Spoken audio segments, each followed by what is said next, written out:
माता शरणम श्री अरविंद शरणम। समस्त अपा भाई मानंकु मोर अंतररु नमस्कार। मनर नीरवता ही प्रकृत चमत्कार। जड़े शिष्य माँ को गुरु को पचारे, गुरु आपण मते किछि आत्मा उपलब्धि विषय किछि कहंतु। मु किपरि आत्मा को उपलब्धि करि परिबि, आत्मा कोठी अछंती। गुरु किछि कहलेनी, मौन रहिले।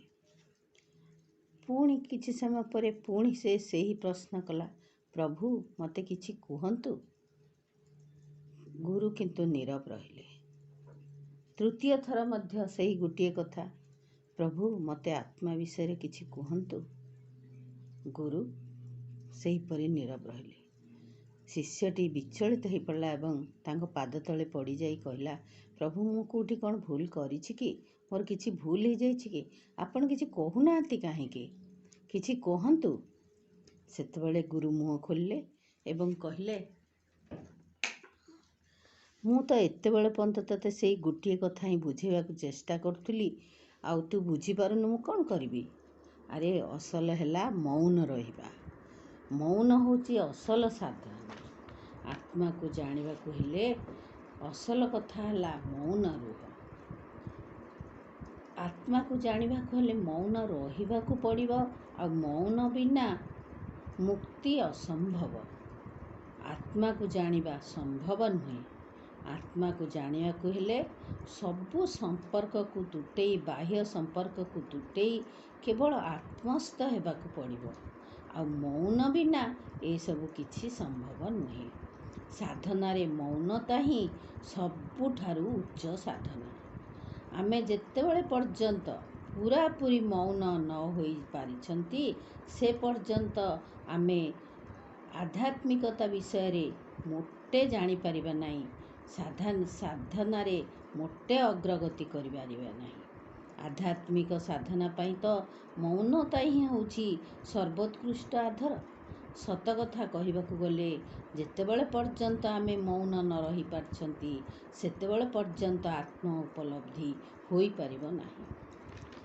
कथा न कहिबाटा मौन नुहे। असल नीरवता हला न कहिबा ठारू उपरकू उठिबा। कथा न कहिबाटा तो सी गोटे प्रकार, किंतु न कहिकरी भी पूरा ता उपरकू जिबा होची मौन। निजर कथा कहिबार जो प्रवृत्ति ताकू बंद करि परिबाटा ही मौन अटे। देखंतु आमे जेतेबेले चेष्टा करिबा कि मु आउ टिके किछि समय नीरव रहि, आम भितर खाली कथा कहिया पई व्यस्त आसी जिवो। केमिति को बाटरे आमे कथा कहि देथिबा आमे जानि परिबानी। सेई जो निजर जो कथा कहिबार प्रवृत्ति ताकू बंद करि परिबाटा होची असल। देखंतु प्रकृति पूरा मौन अटे नुहे। आकाश मौन, सूरज मौन, चंद्रमा मौन, तारा मौन, पर्वत गछ लता नद नदी समस्ते मौन। तांकर संदेश कौन? संदेश कहूची मौन रुह, काम करि जा। काश आमे एतक बुझी पारंतु। जदि एमती नीरवता एई संदेश को जदि आमे धारण करि पारंते, ताहले आमे केते ना केते आम जीवन रे उन्नति करि पारंते। अजथा कथाबार्ता रे हमर समय अनेक आमे नष्ट करू। मौन विषय रे जणे ऋषि कहिसंती, 4 प्रकार मौन अटे। गोटे शरीर स्तर रे मौन, वाणी स्तर रे मौन, इंद्रिय स्तर रे मौन, आ मन स्तर रे मौन। प्रथमे आमे जानिबा शरीर स्तर रे मौन। शरीर स्तर रे मौन कौन ना, जदि मुह बंद कले, कथबार्ता बंद कले, किंतु शरीर द्वारा हाथ गोड़ हल्लेकरी आखिरे इशारा करिकरी मु जदि किछि कहबाकू चेष्टा करूची, ताहले सीटा मौन केतेबेले हैला। शरीर कौन मौन है? आजिकल तो जो गोटे शब्द बाहरनी बॉडी लैंग्वेज, बॉडी लैंग्वेज तार कथा कहूची। सेमती तो जदि आमको पूरा पूरी नीरवतार आनंद नेबार अच्छी, तेबे शरीर स्तर रे मौन हेबा दरकार। कौनसी अभिव्यक्ति नुहे, कौनसी प्रतिक्रिया नुहे, कौनसी भाव नुहे, गोटे शब्द मध्य नुहे, मूर्ति परी स्थिर नीरवता। ये होची बहुत बड़ साधना। शरीर साधना बहुत बड़ साधना। ताकू स्थिर करने को हेले 5 मिनिट पाई कि नीरव होइकी बस। देखियो आमर कान कुंडई होउथबो, पिठी कुंडई होउथबो, गोड़ दरज हेलाणी। अरे आमे सेईटाकू कष्ट करिकी साधना करने को पड़िबो। सेतिपाई आमको निजको निजे ट्रेनिंग देबाकू पड़िबो। सेटा होची ताकू साधी पारिले सी होची शरीरर साधना, शरीरर मौनता, शरीरर स्थिरता। बाणीर साधना मु अल्प अल्प कही जाउछि। बाणीर साधना होची कथा न कहवा। मुह बंद करवा होची, मुह बंद करवाटा प्रकृत मौन नुहे। मुह तो आमे रागी गले काहा उपरे मुह बंद, शपथ कले मुह फुलेइले हताशारे भी मौन हो जिवो। किंतु असल मौन तो कथा कहिबार इच्छा न रखिबा होची असल मौन। मोर कौनसी किछि कथा कहिबा दरकार नाही, निहाती दरकार नहले मु कथा कहिबी नाही। कथा कहिबाकू मोर इच्छा ही आसीबनी, सेटा ही होची प्रकृत मौन। किंतु असल मौन मुहरे कथा कहिबार इच्छा ही न रहिबा, कौनसी प्रतिक्रिया प्रकट न करिबा, सहज शांत ही बसी जिबा, ये होची बाणीर मौन। आउ तृतीयटी हेला इंद्रियर मौन बा इंद्रिय मानकर इतस्तत दौड़ा दौड़ी नुहे, तटस्थ भावरे बसी रहिबा। आमे आखिरे भी कथा कहूचे, कानरे भी कथा कहूचे, नाकरे भी कथा कहूचे, स्पर्शरे भी कथा कहूचे। जीभ तो गला कथा कहूची। गीतरे नहीं, आँखों ही आँखों में इशारा हो गया। अरे आखिरे मध्य दिन राति कथा कही हुए। तेणुकरी आमे जदि प्रकृत मौन रखिबाकू चाहूँ, आमे जदि प्रकृत नीरव हेबाकू चाहूँ, ताहा आम आखिरु जना पड़िजिबो। आमे केते स्थिर, आमे केते मौन, आमे केते निर्विकार निर्विचल शांत। कौनसी प्रतिक्रिया नुहे, केवल भगवान को ही आम अंतर भितरे देखुथिबा, तेबे आम आखिरे मध्य नीरव निश्चलता निश्चय बसीजिब।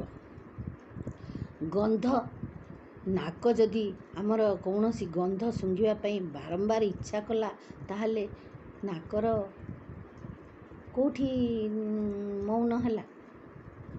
जदि कहार स्पर्श पाइबा पई बारंबार इच्छा हला, ताहले शरीरर स्पर्शर मौन कोठी हला।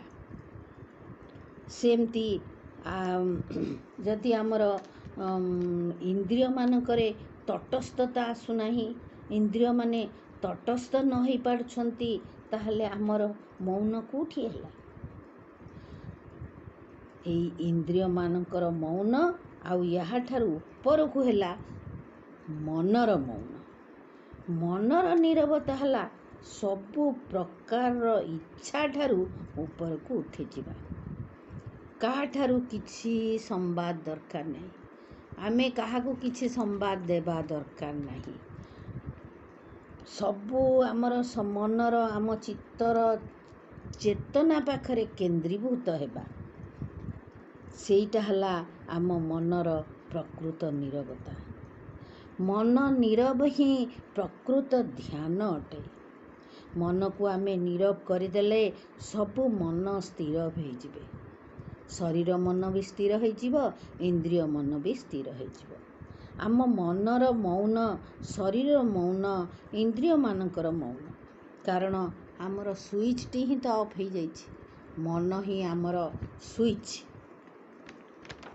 मनरे स्थिर हो गले, मनरे नीरव आसीगले, मन अचंचल हो गले, बाकी सबू बुझीजिबे, सबू शिखिजिबे। किंतु मन को साधिबा सबुठु कठिन अटंती। माँ कहती मन को नीरव कर, ताकू नीरव करिवार अभ्यास कर, धीरे धीरे मन शांत हो जिवो, ଏବଂ ଅଭ୍ୟାସରେ ପଡ଼ିଯିବ। ଦିନେ ନା ଦିନେ ମନ ଶାନ୍ତ ହେଇଯିବ। ପ୍ରଥମ ଚରଣରେ, ପ୍ରଥମ ଭାବନାରେ ମନର ଉଦ୍ବେଗକୁ ଶାନ୍ତ କରିବା ହିଁ ମନର ମୌନତା ଅଟେ।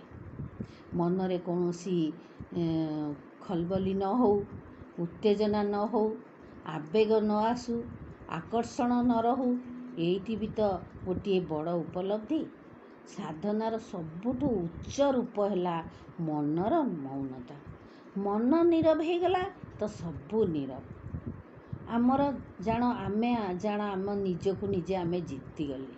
ସତ କଥା କହିବାକୁ ଗଲେ ମନର ମୃତ୍ୟୁ ହିଁ ମନର ନୀରବତା। ଆମେ ମନରୁ ଊର୍ଦ୍ଧ୍ୱକୁ ଯିବା, ସେଇ ଅବସ୍ଥାକୁ ପ୍ରାପ୍ତ କରିବା, ସେଇଟା ହେଉଛି ଆମର ସାଧନାର ବଡ଼ ଅବଲମ୍ବନ। ମୌନ ରହିଲେ ଆମର ବିକୃତି ପ୍ରବୃତ୍ତି ସବୁ ନିୟନ୍ତ୍ରିତ ହୁଏ। ଆମେ ମୌନ ଧାରଣ କଲେ ଆମେ ନିଜ ସହିତ ନିଜେ ଯୋଡ଼ି ହେଇଯିବା। ନିଜ ଭିତରକୁ ଆମେ ନିଜେ ଦେଖିପାରିବା। ଆମେ ଯଦି ମୌନ ରହିବା ତାହେଲେ ଆମେ ନିଜେ ନିଜକୁ ଦେଖିପାରିବା। ନିଜ ସହିତ ନିଜେ ଅନ୍ତର ଶକ୍ତିର ସ୍ୱତ ଉଦ୍ଘାଟିତ ହୋଇଯିବ। ନିଜ ଶକ୍ତିର ବ୍ୟର୍ଥରେ ବର୍ବାଦ ନ କରିବାକୁ ଚାହଁ, ତେବେ ଆମେ ମୌନ ହେବା, ମୌନ ଧାରଣ କରିବା। ମୌନ ଧାରଣ କଲେ କଥା କହିବାର ଶକ୍ତି ନିଶ୍ଚୟ ଆସିଯିବ। ମୌନର ମତଲବ ହେଲା ସାରା ସମ୍ବାଦ ହିଁ ଚୁପ୍ ହେଇଯିବା। ମନର ସବୁ ପ୍ରକାର ଇଚ୍ଛାର ଉପରକୁ ଉଠିଯିବା। ମନର ମୌନତା ହିଁ ପରମ ଧ୍ୟାନ ଅଟେ। ଦେଖ, ମା ବି କହୁଛନ୍ତି ଯେ